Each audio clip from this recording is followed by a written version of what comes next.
Recycling a material only makes sense if you can apply the material in new products. In this video we will discuss the properties of recycled plastics and how and why they differ from virgin plastics.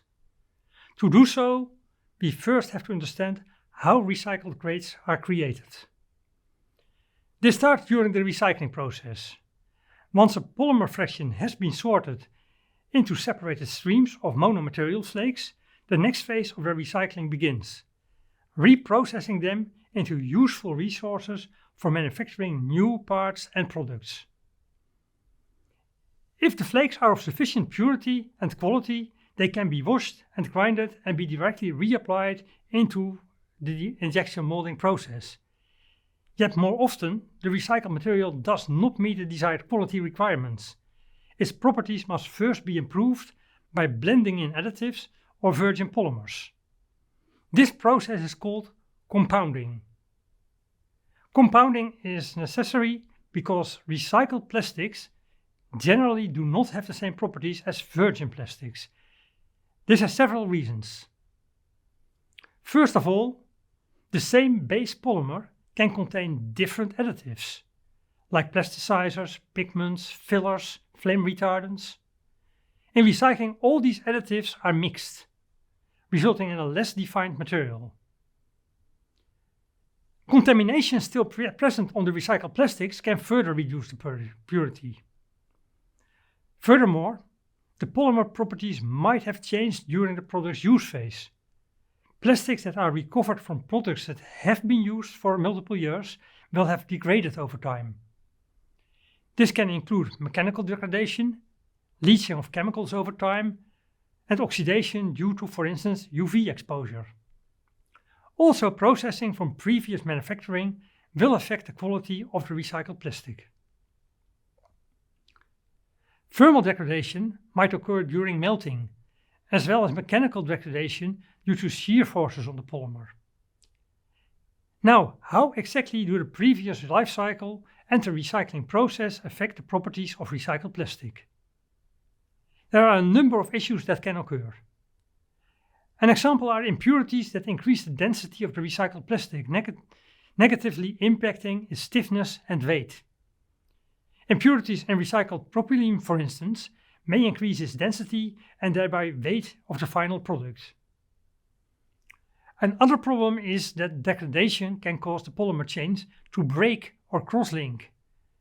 This will decrease the material's tensile strength and elasticity.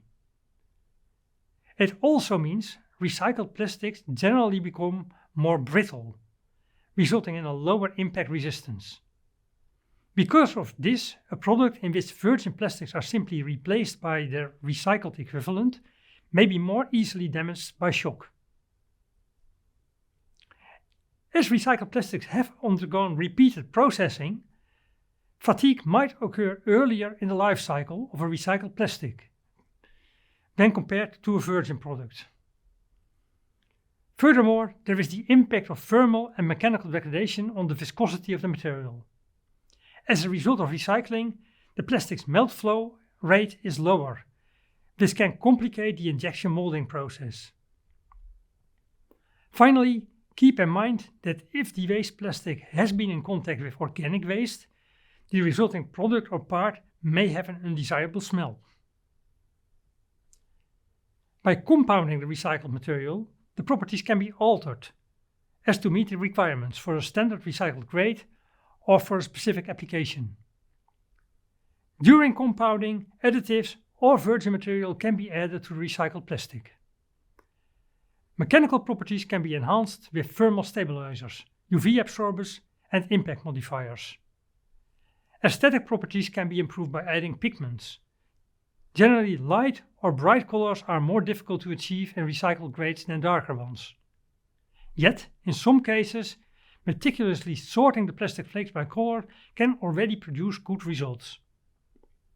Another aesthetic limitation is the quality of the surface finish, as contaminants make it more difficult to create high-gloss surfaces with recycled plastics. A possible solution to this problem is to turn it into a feature by deliberately designing textured surfaces. Finally, keep in mind that if the waste plastic has been in contact with organic waste, the resulting product or part may have an undesirable smell. It is important to note that additives may themselves make the material more difficult to recycle in the future. Therefore, try to limit their use whenever possible. If possible, try to avoid using glass fibers as a filler, as this will pollute the recycled plastic and diminish its mechanical properties. Alternatively, try to use carbon fiber or mineral-filled polymers. After compounding, recycled plastics are extruded and granulated, so they can be used for the production of new products. Because plastics are so versatile and are available in countless different grades, it is hard to specify exactly how a recycled grade will perform compared to a virgin grade. In contrast to virgin plastics, the properties of a recycled grade may also show some variation between batches, because the composition of the waste plastic it is sourced from will differ over time. This means that design of products with recycled materials should be more robust with respect to some variation in material properties.